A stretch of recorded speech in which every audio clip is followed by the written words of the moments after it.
Hey everyone, welcome back to my channel. Today I'm going to be doing a review video for you guys, and I'm going to be reviewing the Jeffree Star Beauty Killer palette and sort of the brand as a whole. I'm going to start off with the Skin Frost because it's sitting right in front of me and I might as well, and I have more things to say about the palette. I did pick up the Skin Frost in Ice Cold, which is the bright white, and I enjoy this. It's 15 grams of product, which is enormous for a highlighter. I don't know if I will ever go through this. And I see a lot of people who are reviewing it say that it's like not something that they can make work. It's something that kind of sits on top of the skin and you can't really blend in.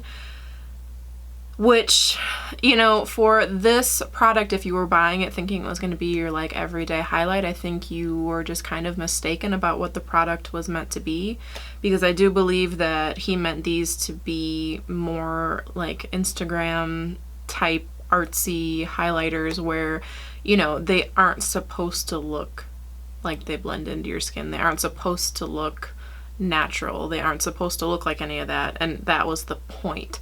So insofar as if you only wear makeup on a day-to-day basis in a, you know, really natural type of way, no, these aren't for you. And you know, and that's okay, but I don't think it's necessarily a negative because that's not what they were made for, if that makes sense.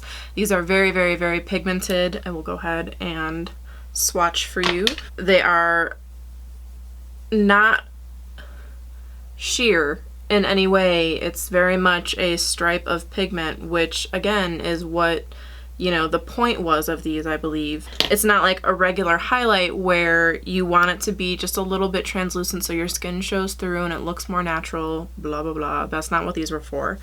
So, you know, that's the only, I guess, issue I've taken with some of the reviews I've seen so far, and even the review I'm going to link below because she says a lot of things in her review that I agree with, but I will talk more about that later. And I think, you know, as a product, as, you know, what they do, I think they're really great.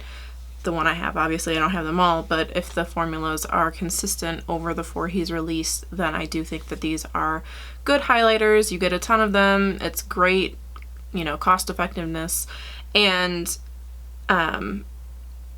it will last you basically your entire existence and maybe your children's existences because it's so big. But yeah, you know, I can't really say too many bad things about it.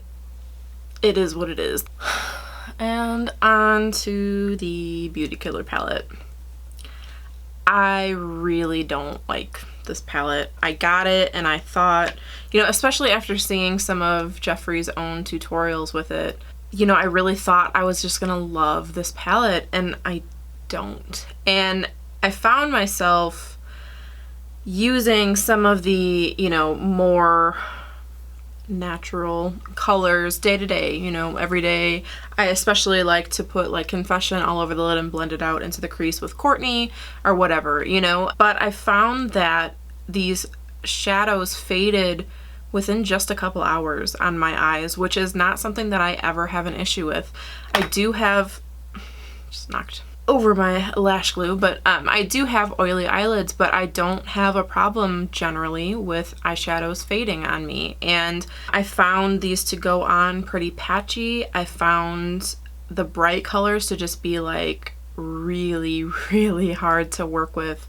And I mentioned that in the look that I did with this palette before, and I did keep some footage of me trying to make, especially what's this one called? Expensive, this teal work, and I had put on a primer, set it, and I went over it with Expensive, and it was just the worst. I'm gonna insert footage here now so that you guys can see that, like, I was like, whoa, you know, like I didn't understand what was going on when I was trying to use this shadow, and it went on really patchy, and it's just something that I'm only used to if I'm using really subpar quality shadows, never something that is in a higher end palette like this one is. This is not inexpensive. So for these colors, the purple as well, Violence, was also especially terrible. And you guys heard me mention in the video that I did before that it was like you would put all this pigment down and go to blend it and it would all just disappear into like nothing. and I had to layer it 4, 5, 6 times just to get the amount of pigmentation that I had for that look. And it was just like, what? Like, I just didn't understand. I didn't find the pink, I mean, I really only used it on my lower lash line that day. I didn't find it to be, some people said it was patchy and chalky. For me, for the purpose I used it for that day, it was fine. I didn't notice that it stained my under eyes, but I did put it on over, you know, concealer and powder and everything else, so I didn't put it on bare skin or anything. Overall, I just found all these shadows to be really lacking, and it was really disappointing. And for me personally, my favorite shadow formulation is the Lorac Pro formulation. I love that, and a lot of people's cons about that formulation are that the shadows kick up a lot of product, and they hate that. Personally, I don't mind that much because I find them to be really, really, really easy to blend and really, really pigmented, and I find that I can dip my brush back into just what I kicked up and use that again. You know, I don't find that it's wasted product, and I feel like if you're not an animal when you're using those shadows, that you can generally keep the palette relatively clean. These I found to kick up so much product, and I got so much fallout, and you will see, and you have seen, depending on where we're at right now, in the video, I'm left with almost as much product underneath my eyes and on my cheeks as I am on my lid at some points, and it's just kind of crazy. And you know, I was using a regular shadow brush. I used a flat shadow brush, and I still got a ridiculous amount of fallout, and I wasn't being haphazard about it. Like, I know how to put on eyeshadow. I'm not, you know, inept. It's not my first time. This is not my first rodeo, you know. And while I'm used to getting fallout from brighter colors because of the way they're formulated, especially neon colors, you know, it's one thing. I used the Melt Radioactive Stack on my eyes today, and there was some fallout, but like nothing compared to these. These had more fallout than any shadow I have ever used in my entire life, and I was going over a wet base, a wet white base, you know, with them, and I was still getting just a ton of fallout. And like, that's just, I don't know, like, I don't know how anybody could be proud of this formulation. I wouldn't release this palette if my name was on it. Like, that's how much I feel about it. I would not release this palette. I just wouldn't. It's not even so much that I found the colors to be not true to color or whatever, because I didn't find that. I just found that the staying power, the blendability, the pigmentation, how they went on, they were very patchy. Like, all these things are just wrong with these shadows. And if it was one or two, it's like all the bad things basically is what's wrong with this palette. All the bad things. You know, it's really unfortunate. But in the same breath, part of the reason I wanted to talk about this palette, right before this was released, I'm sure a lot of you already know about the little tiff, if you want to call it that Jeffree got into with Makeup Shayla on Snapchat and Twitter. And, you know, I follow Shayla on Instagram. I don't follow her on Snapchat. I don't follow her on YouTube. Regardless of the fact that I think sometimes, because I see her on a lot of other people's Snapchat, sometimes I find her to be incredibly rude. And so that's why I don't follow her on other platforms. But regardless of that, when you have a white man saying that he would gladly go to jail for beating a black woman, like, that is a problem. That is a big problem, and that's something that I don't think you necessarily get a pass on. Doesn't matter who you are. And for her to say, or for him to say, excuse me, that she looks like more of a man than he does, I don't understand how he could, being the person he is, use such misogynistic language like cunt and bitch and hoe every time he's talking about any women ever, basically, and such transphobic language. Being an androgynous man as he claims to be, why he would feel the need to use such transphobic language and think that it's okay, and on Twitter for everyone to see, like, it's something that, like, at the end of the day, like, I want to support brands that I respect, and I don't respect him.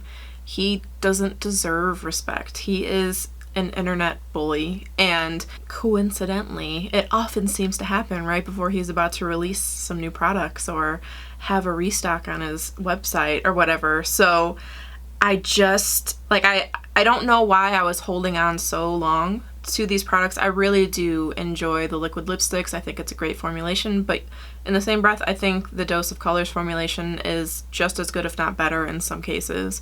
I do have Drug Lord, which is the white one by Jeffree Star, and it's shit. Like, it is absolute the worst liquid lipstick I've ever used. And, you know, there is a big disparity between shades in his range, whereas in some other ranges there isn't, and the quality is just as good. And I think part of me, which I kind of hate to admit, but I'm going to anyways for the sake of transparency, you know, part of me thought that not supporting him would hurt my YouTube career, and that's not who I want to be. And it goes back to what I was talking about in the Jaclyn Hill palette video I did, where, you know, I get to pick and choose who I support and who I don't, because I have a full-time job and I don't need whatever money I make from YouTube. And if I never have more followers than I have now, like, that's fine and it's okay, because I know that the people I have here, you know, want to see my videos. And, you know, I find a lot of the same people in the comment section a lot, and I find a lot of the same people following me on all of my platforms. And, like, I appreciate who is here so much. And if I do get bigger, that's great too. But I don't want to get bigger by riding the coattails of someone who is such an asshole and such a bully. And I find that the more and more I see other prominent YouTubers cling to him, the worse I feel about it. You know, you have Jaclyn Hill, who can release a video about online bullying and how it needs to stop on YouTube, and then go and hang out with Jeffree and Manny like there's no irony there, and like they aren't part of the problem, you know. And I don't ever want to feel that way about my channel. I don't ever want to feel like I'm supporting people who actively, like, hurt other people, you know. And what I could say about Becca as a brand, which I said in the comment section of that video to someone, is, you know, at the end of the day, there are duds in almost every release of, you know, a collection. Every MAC collection, there's some duds. You know, every collection like that, there are duds. And at least Becca had the integrity to pull the product. And, you know, you can say maybe they shouldn't have released it at all. You can say that, and that's fine. But there are companies who should not have released a lot of their products and do anyways, and continue to leave them on the market and continue to make money off people who purchase them and end up hating them. At least Becca pulled it, you know? So I can respect that. I can respect that part of their integrity. It is what it is. But to, you know, I've taken my business away from companies and taken my support away from people for less than what Jeffree has done. And, you know, I will never buy from Lime Crime ever, you know, and I will never watch Manny's videos. I will never buy from Gerard Cosmetics. There are people that I just won't support because they have proven to just be bullies and bad to their customers, and maliciously so, you know. And I'm finding it harder and harder to support a lot of companies who don't want to be inclusive either. And that's another thing with Jeffree's campaign, where it was like he tokenized black women so much, and I know that's not my lane, and I'm not going to talk about it in depth because I want to try to stay in my lane as much as possible. But watching that, it was gross to me. Like, I couldn't even be like, oh, you know, finally he's swatching on a woman of color, because it was just like, hey, here's my black friend, but actually she's my assistant, so she has to be here, you know, like, you know, it just like left that bad taste in my mouth. And while most people wouldn't look at it that way, like, I've just seen that kind of behavior so much, where it's just like, let's tokenize the women of color so that we can say that we're including them, as opposed to having just have included them from the very beginning, like some companies have. And I don't know. I have a lot of feelings about it, because that's shocking. I never have a lot of feelings in my videos, especially reviews, ever. Never. I made the decision that you know, I'm not gonna purchase from Jeffree anymore, and I'm not gonna use his products on camera anymore, and I'm not honestly sure if I'm gonna use them in my own personal life anymore either, because it just makes me feel gross, kind of, you know, like I am being disingenuous and I am going against my integrity by doing so. I would never be friends with someone like that in real life. And, you know, while there are things that I can say about Jacqueline, mostly my problem with her is just that she's so extroverted and I am so introverted that even watching her videos sometimes is exhausting to me because she just has so much energy and I can't handle it. You know, and there are other things that I can say about a lot of people, and at the end of the day, not everybody is everybody's cup of tea, and that's fine, and I don't think anybody really expects to be, and I'm not anybody's. You know, like I said in the Jacqueline video, the Becca video, you know, we're not all each other's cup of tea. And if I ever got to meet her, and even some of the other people that I feel like I would just be like instantly overwhelmed by all of their energy, you know, I don't hold any ill will against them. I do find some of the things they do to be problematic, but at the end of the day, we're all problematic, and it's my privilege as who I am, you know, to be able to pick and choose the people that I want to follow. And yeah, I don't know. I'm gonna link Stephanie Nicole's review of these two actual products below. And like I said, I don't necessarily agree with her review of the highlighter, but I do agree with her review of the palette. You'll see her swatches. Since I wanted to talk a little bit more in depth about the company and all that, I'm not going to do the swatches, and they're there, and I didn't want to feel like I was copying her video. We just do share a lot of the same sentiments about him and the products, and she did list a lot of the instances that I would have referenced anyways. Again, I don't want to feel like I'm like using her video to do my own job, but I just didn't want to be super repetitive when it's already out there and look like I just copied her entire video, because that's not the case. I don't know. It's such a multifaceted thing, and of course everyone is entitled to, you know, subscribe to and follow whoever they want, and, you know, if I wanted to see people smoke weed on their videos, which I think is just so stupid, I guess I could follow him. But like, knowing that his fan base is pretty young, a lot of them aren't even old enough to buy cigarettes if they want to be smoking weed on his channel for no reason at all, except for to be like, look at how cool I am, you know.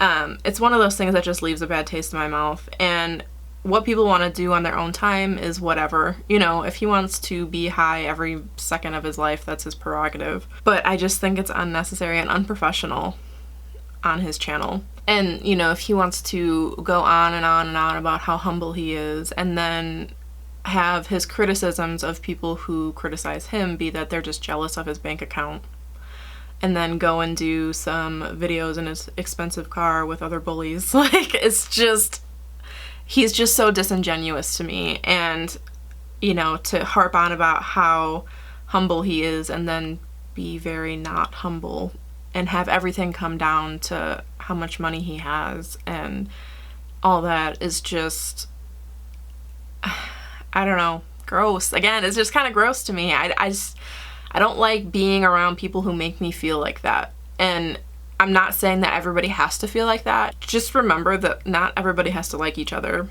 and not everybody has to support every single company, and you will find a million videos for people who want to stand for him, and a million people who want to look past, you know, all the shitty things he does just because they want to be connected to this popular makeup brand. And I don't have to do that. Like, some people probably feel like they have to, so I won't. I want to close, I guess, by saying that we all have our bad days, and we all say things, I think, on the internet that we wish we hadn't, and I know I have.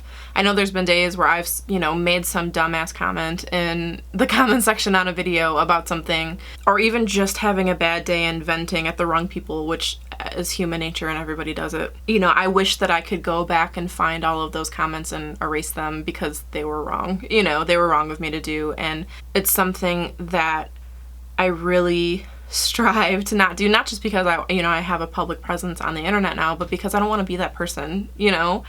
And like, I really do want to be better than that, and I find it much easier to be better than that. And much more fulfilling to be better than that. And, you know, I can't say the same thing about Jeffree, because you can go back to his very first MySpace year and find, you know, him being an asshole to his fans and saying, you know, shitty things like that. And, you know, he's been the same person, which is good and bad. You know, you can say he's the same person, but then it's like, but do you want to be that same person, you know? And if you found yourself watching his channel because you feel like you can be who you are, because he is so unapologetically who he is, if you can take that away from that experience, you know, that's great. And I don't take away from what he's done in that area, but it doesn't negate all the shitty things he's done and all the terrible things he's said. And, you know, there are other role models out there too. There just are, you know, and there are other people who make makeup. I don't know. If you haven't yet, give Stephanie Nicole's video a little watch so you can see the actual examples of things. And if you look at those examples and you sit with them and you still find yourself feeling okay about following him, that's fine. And that's your choice. And I'm not gonna, you know, say you're a terrible person for that or whatever. But if you find yourself feeling uneasy and gross about it, you know, think about that. And do you really want to give someone your time and money and all that who makes you feel that way, who you don't really respect? And that's just where I'm at. I don't know. That's all I have to say. Give this video a thumbs up if you enjoyed it. And yeah, subscribe if you haven't already. If you have, thank you so much. I really appreciate it. Hope you guys are having a good day wherever you're at, and that this finds you well. And I will see you in my next video. Oh, and sorry this is going up a day late. I filmed this whole thing yesterday and there was no sound and it was the worst. So I had to refilm it today. But anyways, I will see you guys next week. Bye everyone.